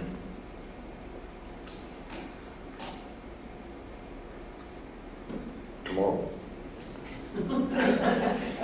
And I can't tell you much about that other than, God willing, I'll be there tomorrow. Tomorrow's the Waste Commission. Right. So, and there weren't any MPC meetings at the time, during that time period, so.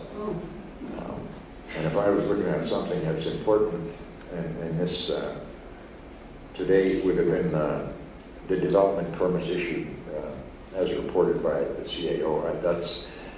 It's so encouraging to see developers having the faith in our community to invest as they are. And these are huge investments they're making. There's millions of dollars they're putting up there. And having the faith in our little jewel, I think, is awesome.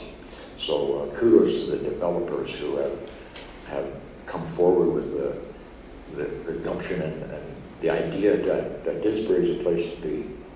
And to me, it certainly is. So that's kind of my report. Thank you. Deputy Mayor? I'll start with my highlight because I was so excited about the Bear being a Bruins fan. I thought maybe it was a Bruin on the side of the sweeper, so that was my highlight, and that was taken away. On May 10th, I had the pleasure of attending the Didsbury Show and Shine, and it was an impressive turnout. Not just in the number of vehicles, but also in the number of people who came out. Our downtown was absolutely overflowing with people. And I truly hope our local merchants saw a boost on that day. This event likely puts more people into our downtown than any other event that we host. And I'm not saying it's the biggest, but it probably puts the most into our downtown. So that was a great show they put on. On May 15th, participated in the Policy and Governance Committee. On May 24th, I dusted off my old classic car and went for a drive down the streets of Didsbury to help celebrate graduating class of 2025. What a great moment to see them all standing under their banners, my horn honking. And I just want to extend my congratulations to all of this year's graduates. Well done. And finally, on May 26th, I attended the Committee of the Whole meeting, and I am excited about tomorrow because John is going to have another report for us. I didn't get your council highlight though on the meeting. I started What was it? the Bear on the, Oh, no, you voted against that. You can't have that as a highlight. I know, No? I said it was taken away Okay, from me. what, you voted against it too, so what else you got? I helped you.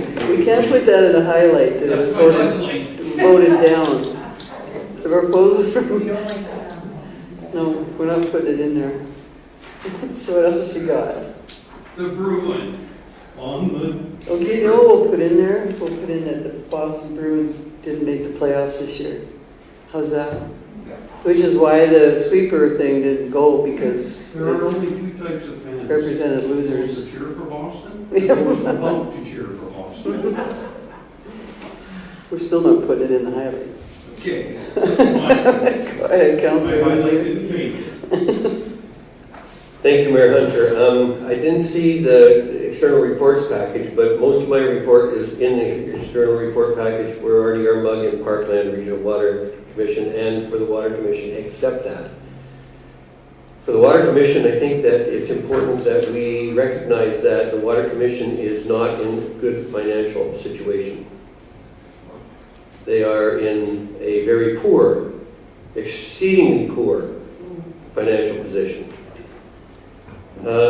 For having a facility of some 70 million and infrastructure outside of the plant itself to the tune of somewhere in the hood of 80 plus million, they have reserves that are less than the venture we're going to approve on Thursday. And it is because of a series of years of skimping and being overly conservative.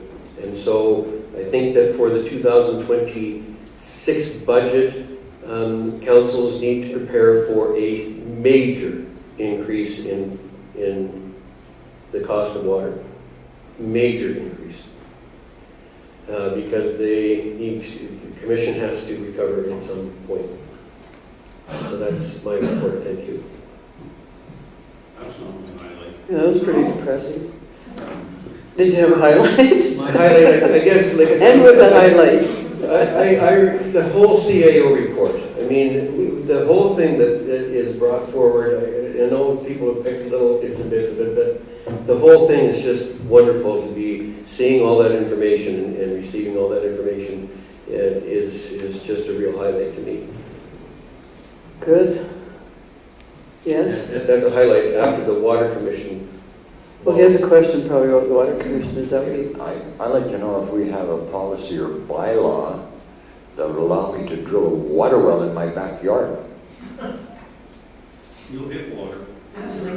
No, seriously. Now, if they're going to jack up, it's already outrageous the amount of the price for water, in my humble opinion.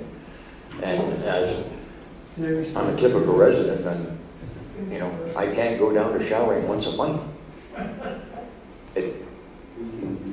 Think of the pool. Yeah. Oh, yeah, that would be good, right? Yes, you respond. Thank you, Mayor Hunter. Along the line, the Disbury's water fees are of the lowest. With water losses that they've experienced in Olds, the water expenses in Olds are considerably higher than what they are here in Disbury. Innisfail is similar, and what Innisfail has done in order to create water conservation is they have increased the price to the point where people are self-administering, so that they aren't using the water and having that expense. So we have the luxury of being one of the lowest in the line, but that can't continue. The work we've done to find our leaks and reduce our unmetered water has improved our situation as well, but the Water Commission, if it continues the way it is with the way that it has been operated, it's probably going to be in serious difficulty, financial difficulty, if they have anything happen at all. They're pretty much maxed out on their lending limit, their borrowing limit. They're pretty much maxed out. One of the things that is going to have to be considered is how they're going to address that with things that are coming up. Yeah, the plant is 60 some years old, and it's inevitable that it's going to have problems. So that was just something that's going to be coming in our discussions in September with regard to what the budget's going to be for 2026, and just heads up for council. So it's a management issue problem. Oh, let's not... No. Well, it's not. We take that to It's not a board a problem. closed discussion. It's I a don't... management problem. Yeah, I think that's more for a closed discussion if we're talking about... Yeah, if we're going to we need to go closed. Or you and Council Windsor could take it offline for a conversation. Okay, so we haven't had reports for a long time, you're right. But I still use a paper book and it's very full, both April and May. Because I can't put it in my phone, I'm not that techy. And that thing about the line today, Craig, I'm not going to pursue that now that I've heard that. So,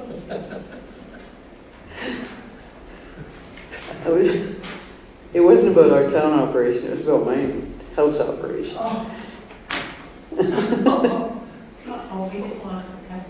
And my well. That I can tell you about them if you want.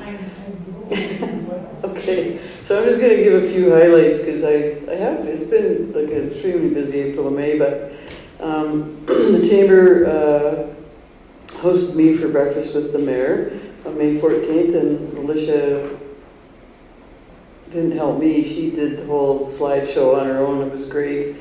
We talked about Disbury, and if anybody wants a presentation of all the great things happening in Disbury, I have one now because I presented it to the chamber. Graduation, obviously, is always a highlight. This year we were invited to the cap and gown ceremony, we meaning elected officials. And Kurt Satcher was there, and of course trustee Gord Kerr. And I think that's all that spoke in the non-elected official, all of us, but Gord is. Great event though, the cap and gown is always a wonderful night to be at. Tomorrow I go to Red Shirt Day, and I was just going to pull that up. I did actually. Red Shirt Day is about making a commitment to remove physical, attitudinal, and systemic barriers to accessibility and inclusion in school, workplace, and community.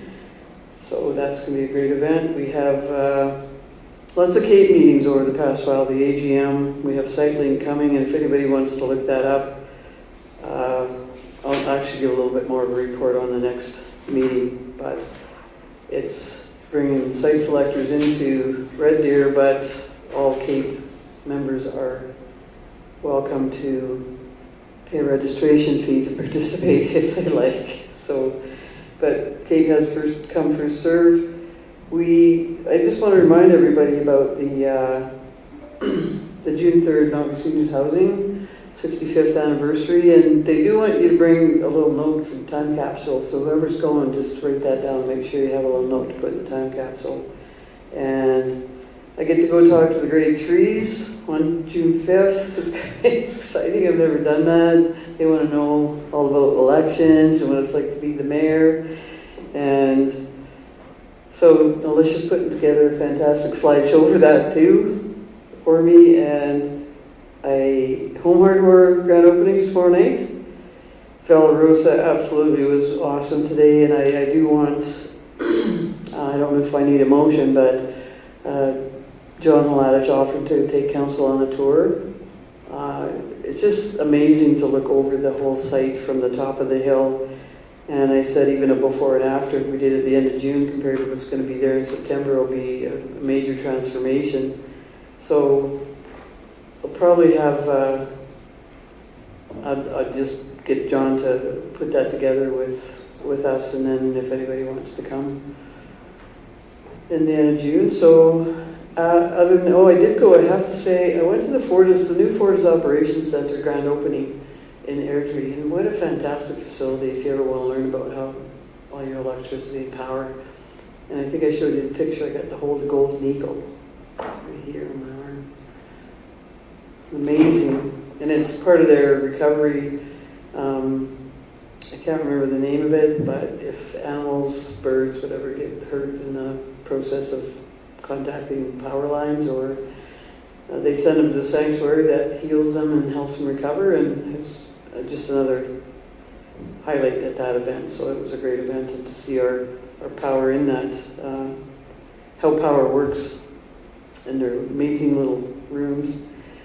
But those are kind of the highlights. I'll maybe write another report, if not. I'll write a report about some things for the next meeting. So, having said that, my highlight was that the Boston Bruins lost for this season. But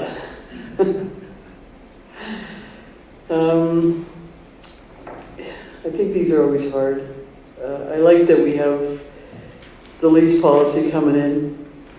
I think that's important, and I did mention to Amanda, or I didn't mention to Amanda, but I should have mentioned to Amanda during the CO report that I really appreciate the updates on the organizational chart and the creativity that you all have with filling those positions and hopefully making it a successful recruitment opportunity the way it's been changed. So if someone wants to make a motion to accept Council Alex's information. I move the council accept council reports, May 27th, 2025 as information. I'll call the vote. All in favor? That's carried. And correspondence and information. I'm going to go to this side because this side's been busy with motions. Motion on the correspondence, Councillor Baswick. Yes, ma'am. I'll move to accept the correspondence for May 27th, 2025 as information. Okay, is there any comments on that, Councillor Bezick? Councillor Moore? Deputy Mayor? Councillor Windsor? Yes, thank you, Mayor Hunter. And I think that there's a sponsorship that's requested in this for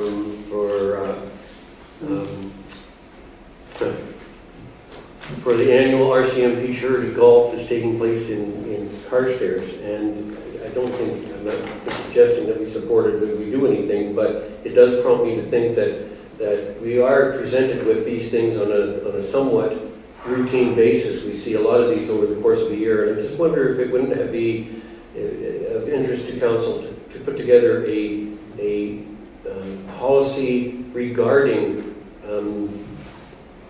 sponsorships, so that in the event that these things come forward, if they don't meet the criteria, that we wouldn't have them sitting in front of us and having to just accept them as information.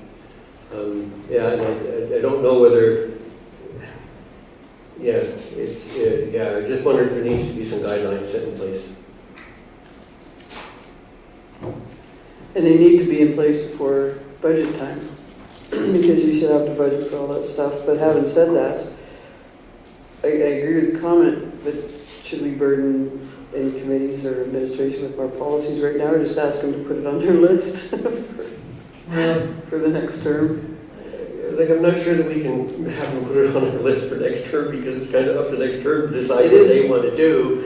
I don't want to add any more to them, and that's why I'm a little reluctant to say what I think where we are with this. I think that maybe if just making a comment about it will be enough to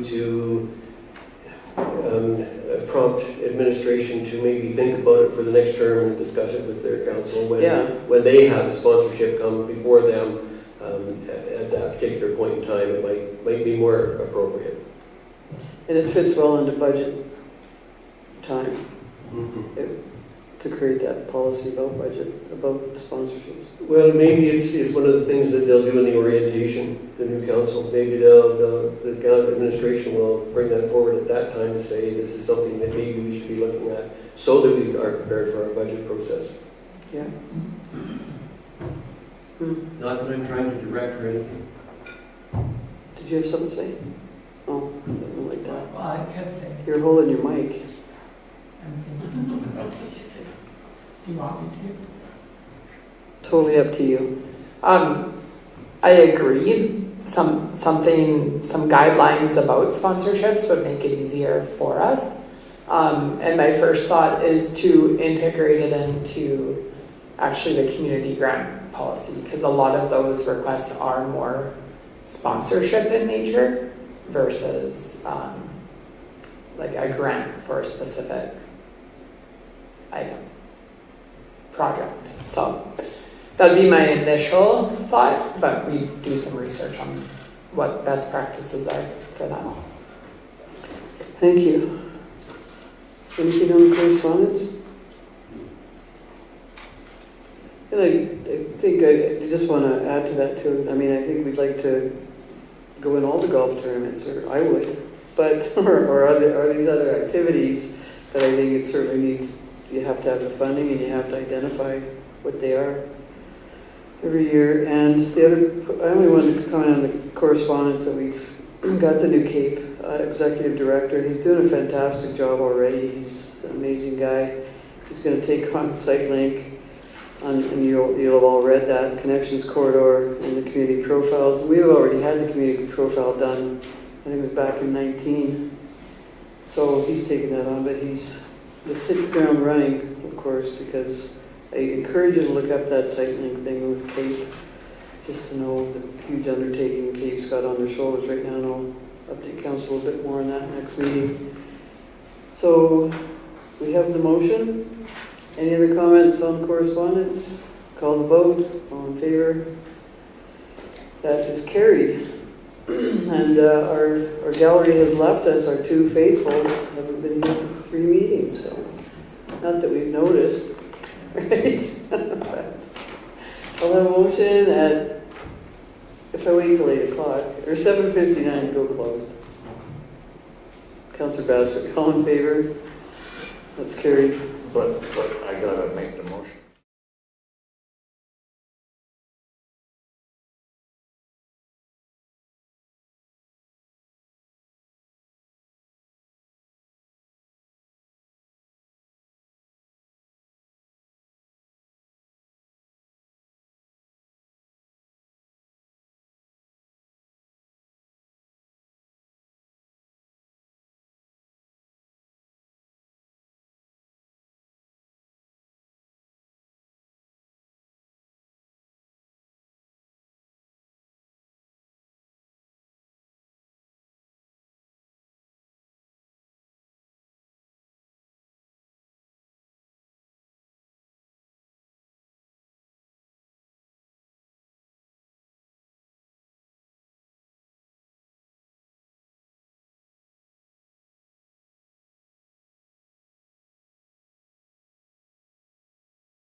We're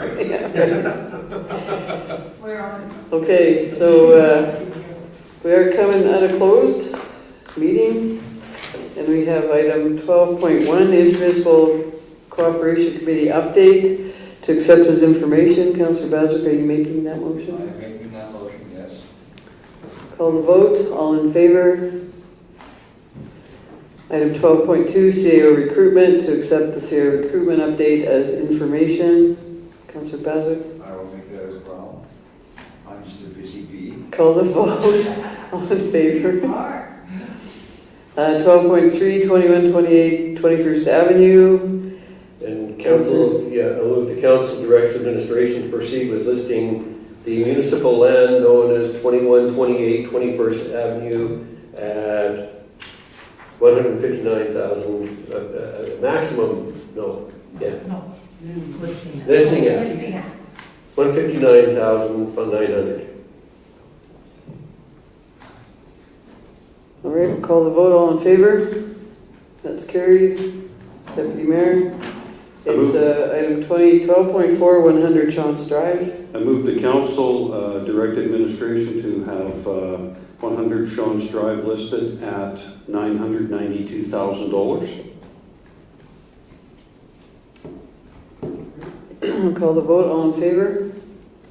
That's carried. Councillor Moore. 2101 and 2109 19th Avenue, item 12.5. I move that council directs administration to list the single lot at 2109 19th Avenue at $99,000 and to list the two lots at 2101 19th Avenue at $99,000 per lot. Call the vote. All in favor? That's carried. And we can adjourn at 9:04 p.m. if someone makes that motion. I will make that. Councillor Bazic, all in favor? That's carried. Thank you for your support. And the Oilers won.